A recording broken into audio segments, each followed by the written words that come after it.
and I lift my voice to worship you, oh my soul, rejoice, take joy, my King, in what you hear, and let it be a sweet, sweet sound in your ears. I love you, Lord, and I lift my voice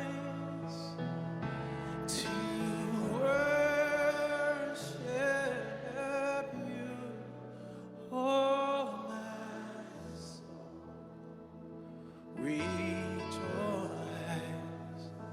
take joy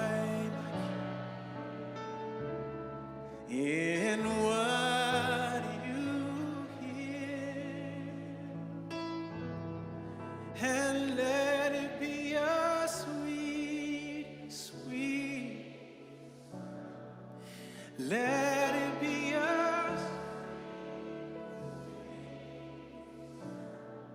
and let it be a sweet, sweet sound in your, and we exalt thee, we exalt thee, we exalt thee, oh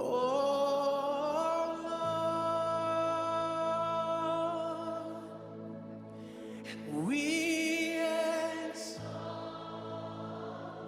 all over this room, sing, we exalt thee, Jesus, we exalt thee, yeah. Oh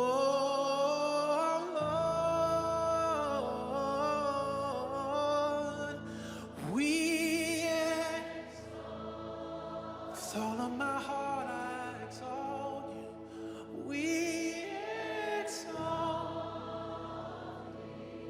yes, we exalt thee, oh.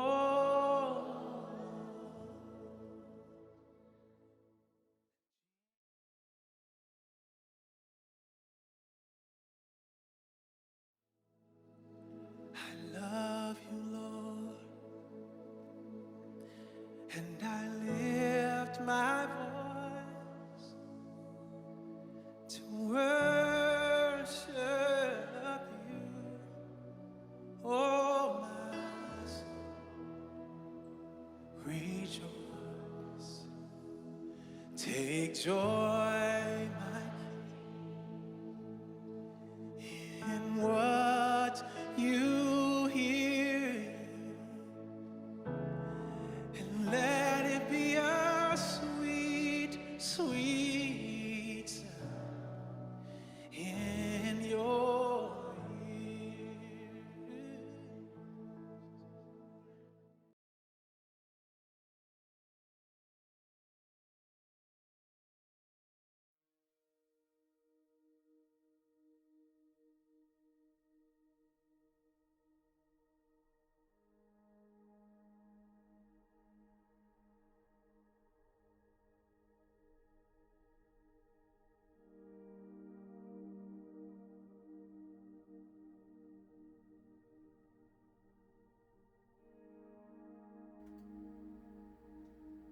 Bénédiction, bénédiction.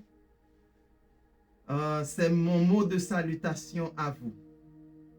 Vous qui me regardez et vous qui participez ou vous qui prenez le temps d'écouter, d'apprendre cette instruction prophétique. Nous sommes très contents d'être avec vous aujourd'hui. C'est par grâce que nous sommes là. C'est pas un vouloir personnel, c'est pas un devoir, mais c'est à cause que nous connaissons que chaque enfant de Dieu doit faire sa volonté, doit faire le travail du royaume, doit faire ou exécuter le plan de Dieu. Et en exécutant le plan de Dieu, qu'est-ce qu'on a? On a la joie, on a la grâce, on a cette effervescence, on a vraiment une compréhension de notre Père qui va de gloire en gloire. Donc une compréhension qui grandit petit à petit.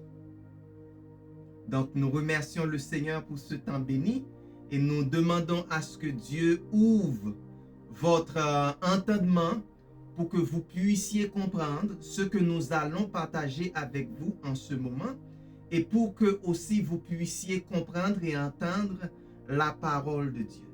Donc nous remercions le Seigneur pour ça. Et en même temps, nous voulons remercier nos parents spirituels, les apôtres Moïse et Jessica Castillo. Ils nous ont donné l'opportunité d'utiliser cette plateforme, Liberté pour les Nations, pour que nous puissions partager le message de la parole de Dieu, partager l'instruction prophétique. Alors, à chaque moment que nous avons ce temps ou cette chance, nous essayons de vous faire comprendre qu'est-ce que c'est que instruction prophétique. Ce sont des instructions qui nous enseignent ou qui nous donnent des informations qui nous aident à nous préparer pour demain, pour le lendemain, pour l'après-demain. Et préparer comment? Nous préparer en fonction de la parole de Dieu pour que les choses qui viendront n'auront aucune force sur nous. C'est-à-dire, la même façon que ces choses-là affectent le reste du monde, nous ne serons pas affectés parce que, en tant qu'enfants de Dieu, nous sommes avisés. Notre Père est omniscient, il connaît qu'est-ce qui va arriver demain. Et c'est de par lui que les prophètes, pas les faux prophètes, les prophètes ont entendu des informations, des messages. Et ces prophètes-là arrivent et nous divulguent ces messages pour que nous puissions être prêts ou si nous étions sur un mauvais chemin, pour que nous puissions emprunter ou prendre le bon chemin. Voilà pourquoi nous sommes là aujourd'hui pour vous donner l'instruction prophétique pour ce moment, pour ce temps. Donc que Dieu vous soit en aide, qu'il vous aide à comprendre et à entendre qu'est-ce qu'il a à vous dire. Alléluia, alléluia. Donc, encore une fois, c'est un plaisir et je vous invite à partager avec vos amis, vos collègues, vos parents, tout le monde, parce que le plus qu'une personne est informée sur le plan spirituel concernant Dieu, le plus que cette personne tombe en amour avec Dieu, le plus que cette personne devient un enfant de Dieu, c'est mieux pour vous, c'est mieux pour moi. Parce qu'on va reconnaître les enfants de Dieu par quoi? Par leur amour. C'est le Seigneur lui-même qui l'a dit. Donc, si on reconnaît un enfant de Dieu par son amour, c'est-à-dire il sème cet amour, il partage cet amour avec nous et qui ne veut pas d'amour. Tout le monde veut recevoir de l'amour, surtout l'amour de Dieu. Donc, partage et vous serez réellement bénis. Donc, encore une fois, nous voulons vous rappeler que nous sommes sur une série. Nous suivons une série pour ce temps. Et le titre de cette série est « Vivre en concordance ». Vivre en concordance. C'est-à-dire vivre en conformité, vivre en similitude, vivre en harmonie, etc. Vivre en concordance avec quoi? En concordance avec Dieu. En accord avec Dieu lui-même, en accord avec sa parole, en accord avec ses principes, ses commandements. Vivre en concordance. Vous vous souvenez que Jésus-Christ a dit, si vous m'aimez, gardez mes commandements. Il a dit à Pierre aussi, est-ce que vous m'aimez, Pierre? Est-ce que tu m'aimes? Pierre a dit oui, mais à plusieurs reprises. Et Pierre a dit, mais Seigneur, tu sais. Et il a dit, si tu m'aimes, prends soin de mes troupeaux. Donc, la façon qu'on démontre à Dieu qu'on l'aime, c'est garder ses commandements, ses principes, et aussi prendre soin des autres, prendre soin de ses enfants, prendre soin de ses brebis. Donc, c'est très important. Donc, vivre en concordance, vivre en similitude, vivre en harmonie. Donc, cette série s'adresse à nous, ou à tous ceux qui veulent faire le lien. À nous qui voulons faire le lien ou la connexion entre ce que nous disons et ce que nous faisons. Et ce que nous faisons et ce que nous disons. Donc, il est donc si important de savoir de quelle position vous parlez, de quelle position vous confessez, de quelle position vous prophétisez. Il est très important. Et quelle position? C'est la position en fonction de la parole de Dieu, en fonction de la place où Dieu vous met. Je vais vous donner un exemple, ok? Si l'anniversaire et la vie d'une personne est fixée, et ces deux choses-là sont focalisées sur le nombre d'années, donc la personne s'identifie à partir du nombre d'années qu'il a sur terre. Alors la déclaration de cette personne ou les déclarations de cette personne seront faites à partir de cette position. Et au fur et à mesure qu'il s'y habitue, sa confession sera « Je suis vieux. Je ne l'ai plus. Je n'ai plus de courage ni la force. » Donc c'est comme ça que cette personne va parler. Donc cette personne va déclarer sa décadence, son déclin. Car sa vision des choses par rapport à la vie est strictement liée à l'âge ou au nombre d'années qu'il a sur terre. Donc, nous devons comprendre cela. Donc, cette personne, sa position ou la position qu'elle se voit, c'est une position en termes de nombre d'années, en termes d'âge. Nous devons comprendre que le pouvoir de la parole est pour la vie ou pour la mort. Donc, à chaque fois qu'on parle, on fait un choix. À chaque fois qu'on parle, on sème. On sème soit la vie ou on sème la mort. Contre soi-même. Pas contre une autre personne en tant que telle, mais contre soi-même. Et cela signifie, je ne dois pas confesser. Je ne dois pas déclarer selon une circonstance dans ma vie ou à cause de ce que les gens disent, mais d'après ce que dit l'Écriture. En d'autres termes, d'après ce que Dieu dit. Et ça fait pas longtemps, nous vous avions parlé que vous devriez vous voir selon ce que Dieu dit de vous, selon sa parole, selon ses prophéties en votre faveur. Et si vous vous considérez comme Israël, Israël veut dire ceux qui gagnent avec Dieu. Donc ceux qui vont en guerre, mais Dieu participe dans cette guerre avec eux et ils gagnent la guerre avec Dieu dans leur camp. Donc ceux qui gagnent les circonstances avec Dieu, ceux qui gagnent les problèmes avec Dieu, ceux qui gagnent les turbulences avec Dieu. C'est ça que Israël veut dire. Une chose que vous devriez comprendre, c'est que vous êtes la vision du ciel. C'est-à-dire, vous êtes originaire directement de la pensée de Dieu. Vous êtes du plan de Dieu.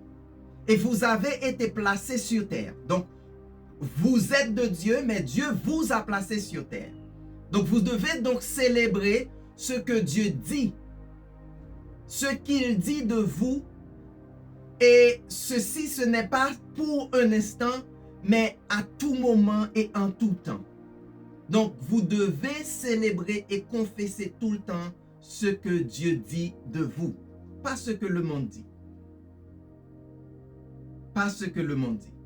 Une chose que j'aimerais que vous compreniez au départ, c'est que Dieu dit tout le temps la vérité. Dieu ne peut pas mentir. Et je vais le redire. Parce que lorsque Dieu parle, ce que Dieu dit est créé. À mesure qu'il parle, et Dieu ne se tait pas.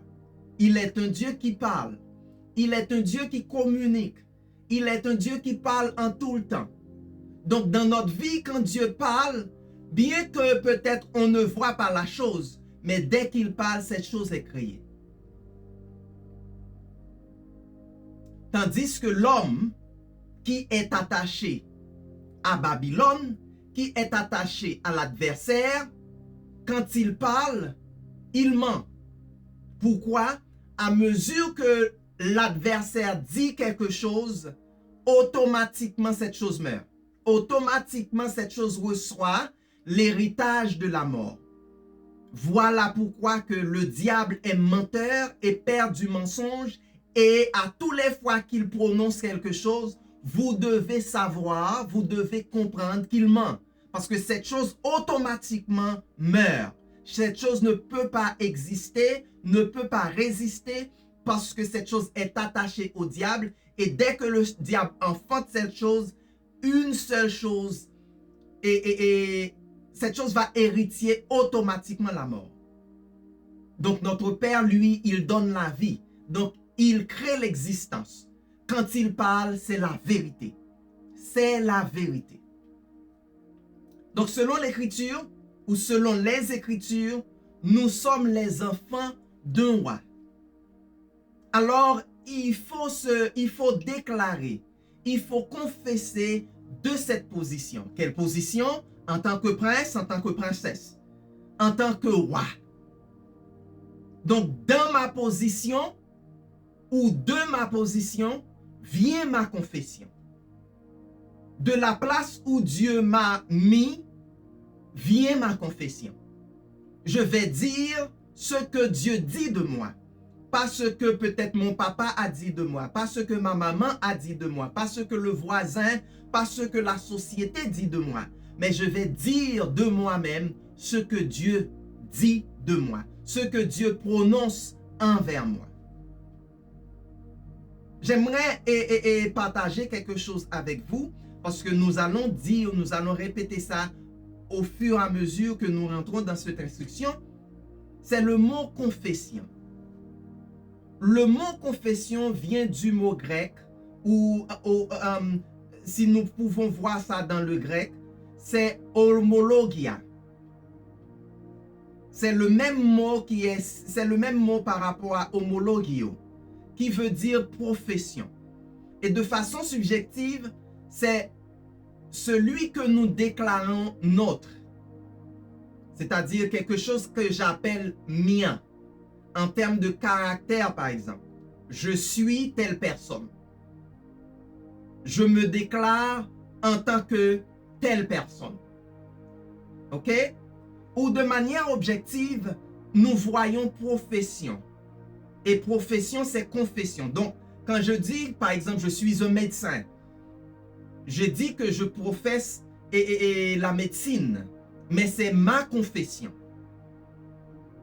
Donc, c'est celui qui confesse, c'est celui qui professe. Alors, c'est déclarer la parole de la position que Dieu nous donne, l'endroit où il nous a placés.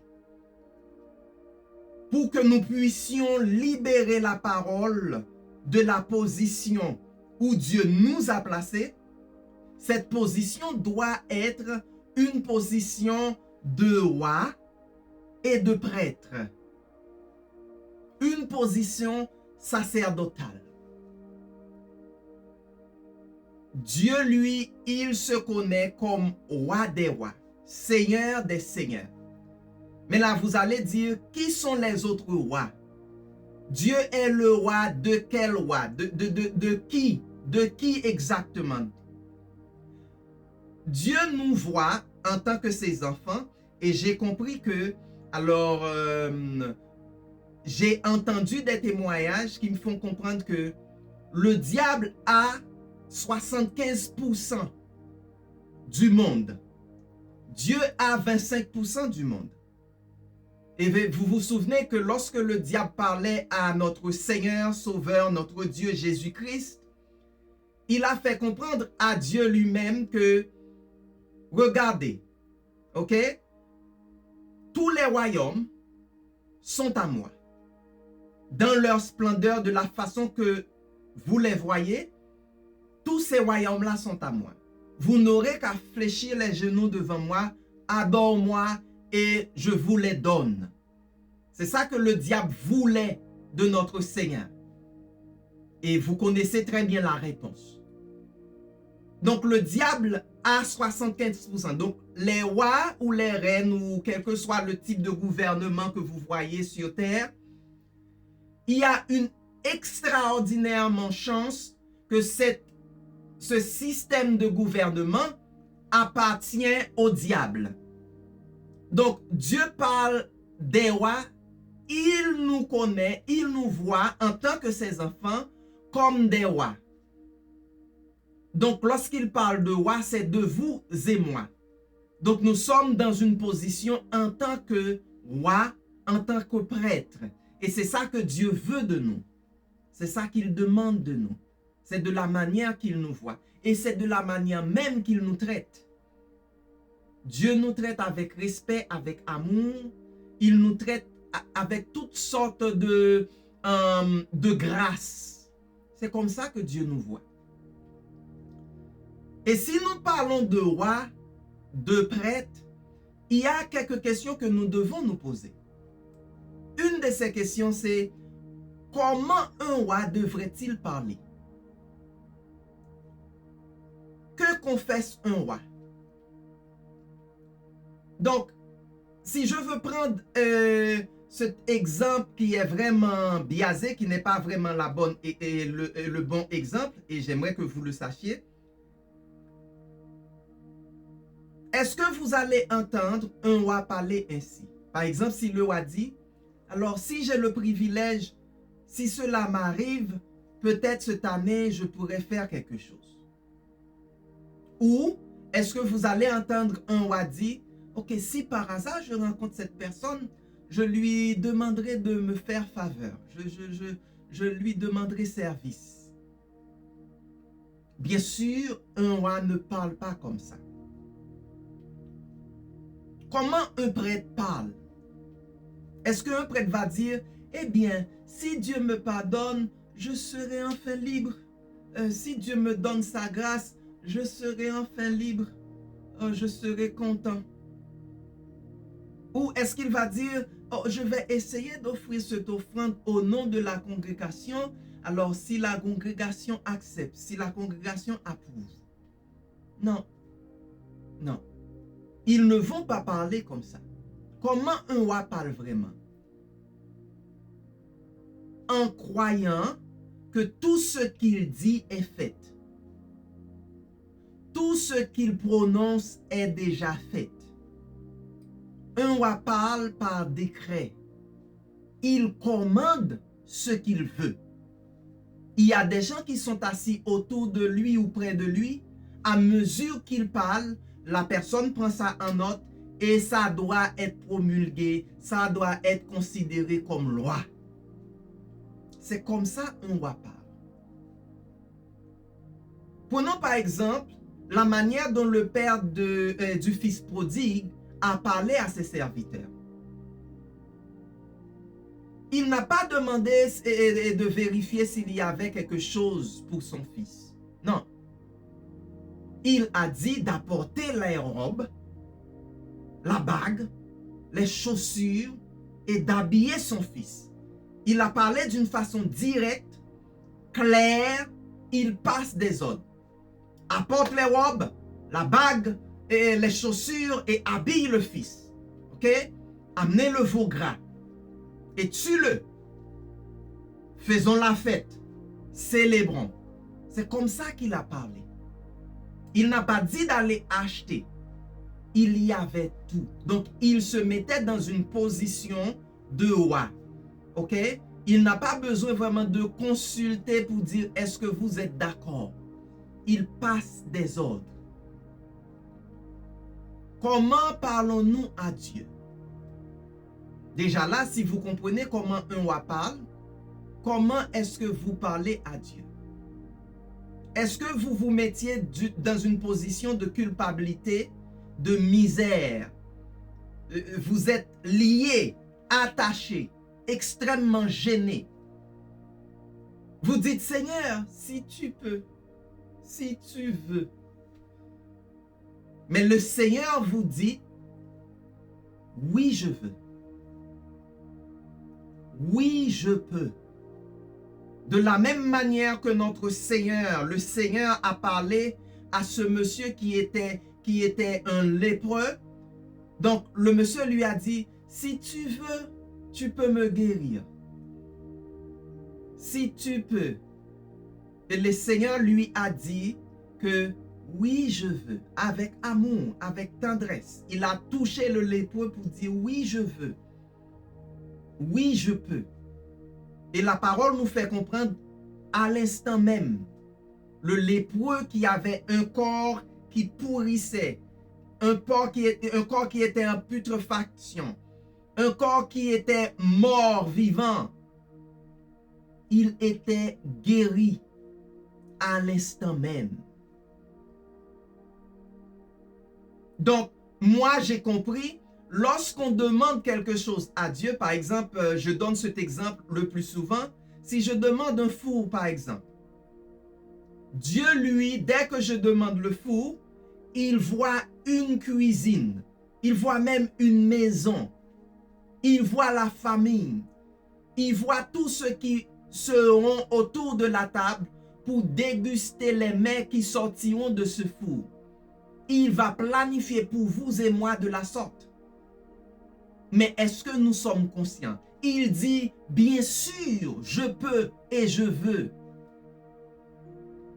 Papa veut nous donner au-delà de ce que nous pouvons imaginer. Au-delà de ce que nous pouvons penser. Le thème de notre instruction pour aujourd'hui, c'est si vous l'avez, vous l'avez. Peut-être ça va vous faire sourire, mais c'est très sérieux. Si vous l'avez, vous l'avez.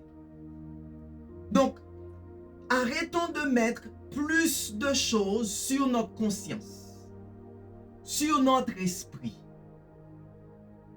Notre esprit nous dit que nous allons recevoir des guérisons, de la guérison.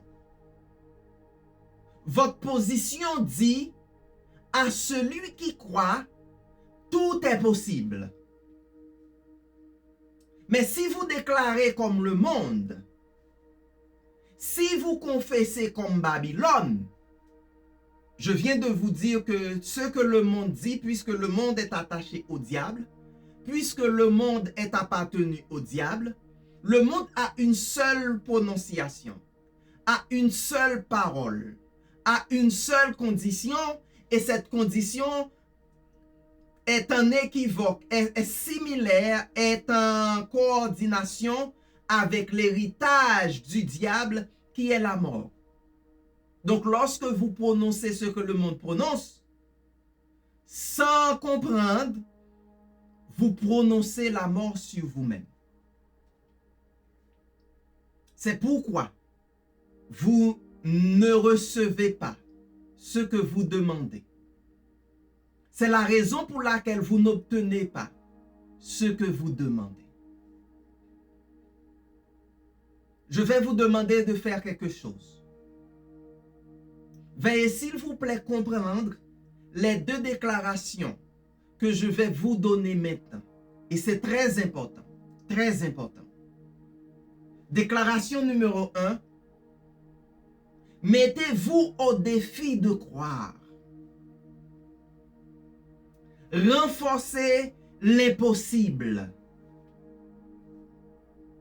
Et ceci peu importe à quel point que cela semble difficile.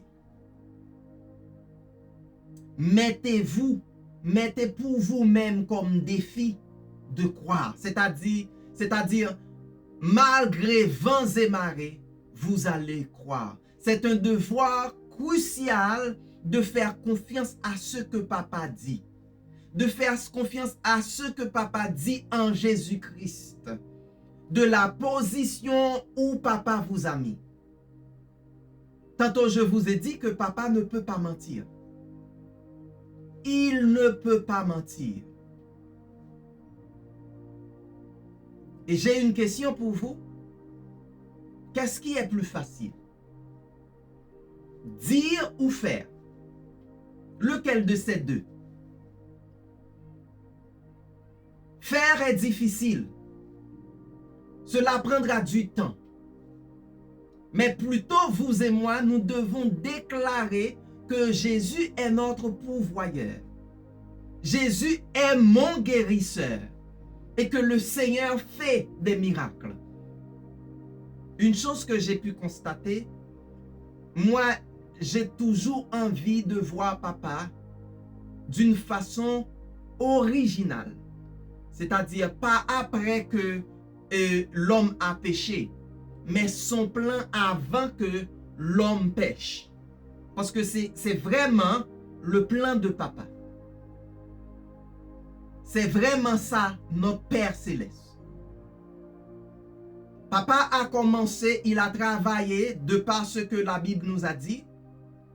Et son travail était de parler. Il a donné à Adam la responsabilité de gérer le monde, de gérer la nature, de gérer Éden. Qu'est-ce que Adam faisait? Il parlait. Il donnait des noms. Il appelait les choses. C'était le travail d'Adam.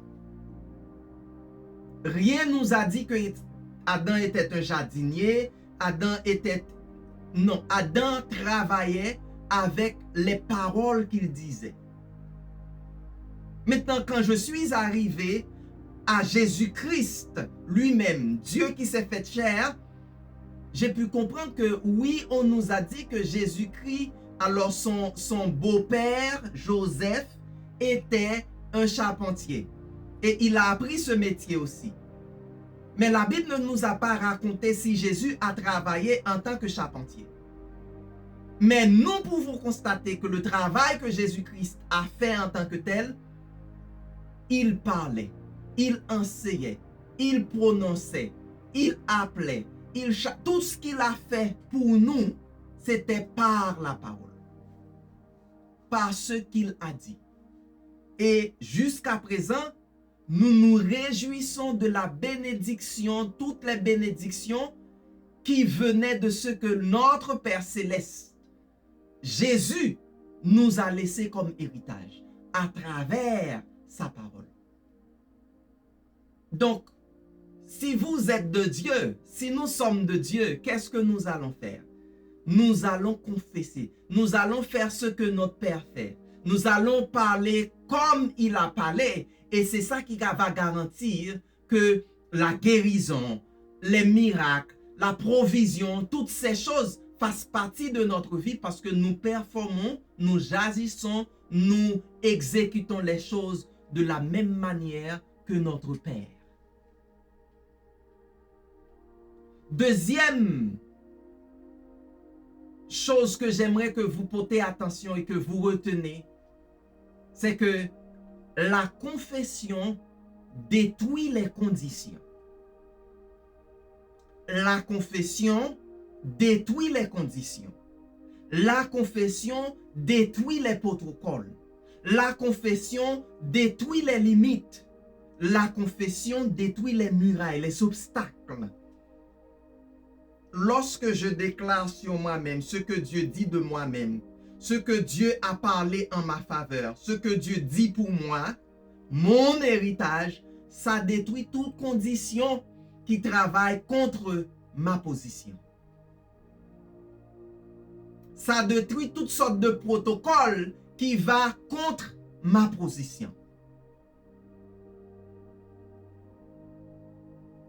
Ça, c'est quelque chose que vous devez retenir. Ce que vous dites, c'est ça qui va détruire ou bâtir des conditions contre vous-même. Il est facile de dire ce que les autres disent. D'ailleurs, nous vivons dans ce monde et que Babylone a fait par les moyens, tous ces moyens de nous éduquer pour que nous puissions avoir un langage qui est similaire à ce que Babylone possède. Nous utilisons leur vocabulaire. Voilà pourquoi que Dieu nous donne la langue spirituelle lorsque nous voulons prier, lorsque nous voulons lui parler, pour que nous puissions lui parler de par l'esprit, qui est une langue qui est céleste. La langue qui n'est pas corrompue comme ce que vous et moi nous parlons maintenant et que vous comprenez. La langue spirituelle n'est pas corrompue. J'ai dit tantôt qu'il est plus facile de dire ce que les autres disent, mais confessez, dites la parole quand tout est contre vous, quand vous ne savez que faire, quand tout paraît impossible. Il faut parler, il faut confesser la parole. Il y a un verset que je vais regarder avec vous et c'est très important. Parce que peut-être vous pensez que, ok, je prononce des choses, mais la parole le dit. Et j'ai une question pour vous. Où se trouve la mort ou la vie? Où est-ce que vous pouvez les trouver? Regardez avec moi dans le livre des Proverbes, Proverbe 18, verset 21. J'ai pris plusieurs traductions juste pour que ça soit inculqué en vous, pour que vous compreniez vraiment ce que je vous avance. Ok? Regardez ensemble dans Bible des semeurs, c'est Proverbe 18, verset 21. Qu'est-ce que ça dit? La mort et la vie sont au pouvoir de la langue. Qui aime se répandre en paroles mangera les fruits qu'elles auront produits. Donc, ce que vous dites, vous allez payer les conséquences ou vous allez jouir des conséquences de ce que vous dites. D'ailleurs, le jugement en tant que tel est basé sur notre prononciation. D'ailleurs, les sorcières travaillent avec leur dit. C'est comme ça qu'ils travaillent. Ils jettent des sorts diaboliques, sataniques. Ils envoient la mort sur les gens à partir de ce qu'ils disent. Vous serez jugés en fonction de ce que vous dites. La mort et la vie sont au pouvoir de la langue. Qui aime se répandre en paroles mangera les fruits qu'elles auront produits. Regardons une autre traduction. Ça c'est Louis II. La mort et la vie sont au pouvoir de la langue. Quiconque l'aime en mangera les fruits. C'est la même chose. C'est exposé d'une autre manière pour que nous puissions comprendre mieux. Nous allons voir une autre traduction. C'est Second 21. Ok? La langue a pouvoir de vie et de mort. Ceux qui aiment parler en goûteront les fruits. La langue a le pouvoir, ou la langue a pouvoir de vie et de mort. Ceux qui aiment parler en goûteront les fruits. Donc la mort, je l'appelle ou je les jette dehors. Quand la vie est chez moi, quand la vie habite en moi, quand la vie habite dans l'environnement où je suis, la mort ne peut qu'essayer de frapper à ma porte. Mais la vie qui est dans ma maison, qui est dans votre maison, chassera la mort. Qu'est-ce que vous dites? Qu'est-ce que vous confessez? Qu'est-ce que vous déclarez en tant qu'enfant de Dieu? Ne laissez jamais votre état, votre situation, les circonstances changent ou altèrent votre confession de foi. Peut-être que les conditions que vous avez ou que vous faites face avec en ce moment ne sont pas les bonnes. Ce n'est pas la condition que vous voulez. Mais la seule chose qui peut changer cette condition est votre confession. Cette confession est ce que vous pouvez croire et déclarer de votre position. N'oubliez pas que je vous ai parlé que votre position est directement là où Dieu vous a mis. Donc, vous devez comprendre votre position. Maintenant, qu'allez-vous confesser? Qu'allez-vous confesser?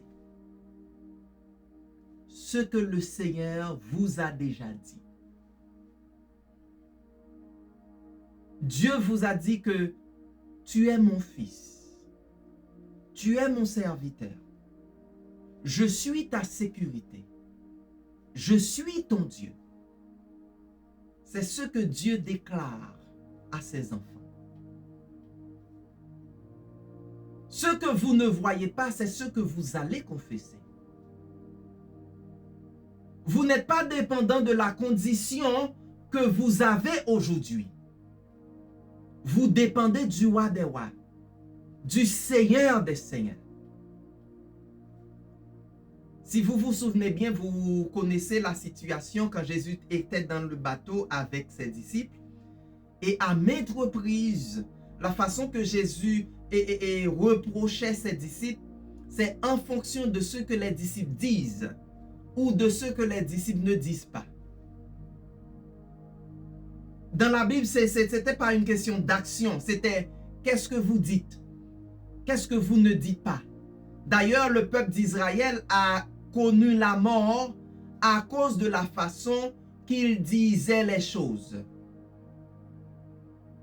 Dieu a dit au peuple d'Israël que vos paroles vont contre moi. C'est-à-dire, c'est comme si je ne peux rien faire pour vous parce que ce que vous dites va contre ce que j'ai pour vous. Et vous connaissez en tant qu'Israël, vous et moi, n'oubliez pas que je vous ai dit que Israël veut dire ceux qui gagnent avec Dieu. Donc, vous et moi, maintenant, lorsque nous disons ce que Dieu ne dit pas, nous allons directement contre Dieu. Nous agissons comme ses ennemis. Donc, qu'allez-vous manger aujourd'hui? Que mangez-vous aujourd'hui? Le fruit de votre langue, c'est ce que vous mangez aujourd'hui. Regardez votre situation. Regardez votre situation, votre position. Jugez ce que vous dites les années passées, ce que vous dites maintenant. Et ça va vous montrer ce que vous recevez, la vie que vous vivez. J'aurai du pouvoir dans mes paroles. J'ai du pouvoir dans mes paroles. Et comme fruit, ce que j'ai dit, je prononce la vie sur moi aujourd'hui. Donc le pouvoir que j'ai dans ma parole donne du fruit. Et cette fruit est la vie. Regardez, vous pouvez apporter plus de problèmes que de solutions. Mais laissez-moi vous dire que le Seigneur vous donne un fruit que vous n'avez jamais mangé. Et ce fruit va manifester maintenant. Parce que votre confession a changé. La façon que vous parlez de vous-même, la façon que vous prononcez la parole sur vous-même, la façon que vous dites des choses sur vous-même a changé. Donc, vous allez manger ce que Dieu a préparé pour vous. Ne regardez pas les circonstances. En d'autres mots, ne regardez pas la vie au travers des circonstances qui vous attaquent. Nous devons déclarer la vie, les bienfaits, la bonté du Seigneur sur ma vie, sur votre vie. Il ne faut pas baisser le niveau. Il faut progresser de gloire en gloire. Il faut que vous allez de gloire en gloire. Parce que votre Rédempteur vit, notre Rédempteur vit, et de lui vient notre salut, notre délivrance. Parce que Jéhovah vous a béni. Et ce que Jéhovah a béni, personne d'autre ne peut maudire. Donc, mangez le fruit de la joie, de la paix, de la bénédiction de votre position en tant que fils, en tant que fille de Dieu. Comme l'excellence que vous êtes en Christ. Les eaux amères sont emportées. Dieu les a enlevées. Dieu les a ôtées de votre vie. Un fleuve de joie, de plénitude vient. Et ça va couler dans votre vie pour que de vous jaillissent des rivières d'eau vive. Des eaux qui apportent la vie au reste du monde. Alléluia. Des eaux qui vous mettent en liberté, qui vous donnent la vie. C'est ainsi que sera votre vie. Et personne ne pourra l'arrêter. Donc, si vous l'avez, vous l'avez. Dieu vous a revêtu de justice. Votre couronne est profonde et glorieuse. Papa nous appelle pour que nous vivons, nous expérimentons notre vie de gloire en gloire. C'est l'héritage qu'il a pour vous, c'est l'héritage qu'il a pour moi. Voilà l'instruction prophétique pour ce temps. Et vous savez quoi? Si vous vivez de cette manière, vous serez non seulement un fils ou une fille de Dieu, vraiment, mais vous serez un témoignage pour le reste du monde. Ils vont dire, voilà comment les enfants de Dieu vivent. Voilà quelle sorte de privilège, quelle sorte de position que les enfants de Dieu jouissent vraiment. Il est temps que vous et moi, nous prenons notre position. Nous confessons ce que Dieu dit de nous. Notre Dieu de gloire. Le roi des rois. Qu'il en soit ainsi pour vous. Que Dieu ouvre vos yeux, vos oreilles, pour que votre sens soit ébloui par sa gloire et que vos pronostics, vos façons de parler, votre confession soit directement de Dieu. Je vous bénis. C'est un plaisir d'être avec vous. Je suis ici à tous les mercredis, même position, même heure, pour vous apporter l'instruction prophétique. Partagez et recevez la parole de la manière que Dieu vous donne. À mercredi prochain, et je vous laisse avec la bénédiction de Dieu. Bye bye.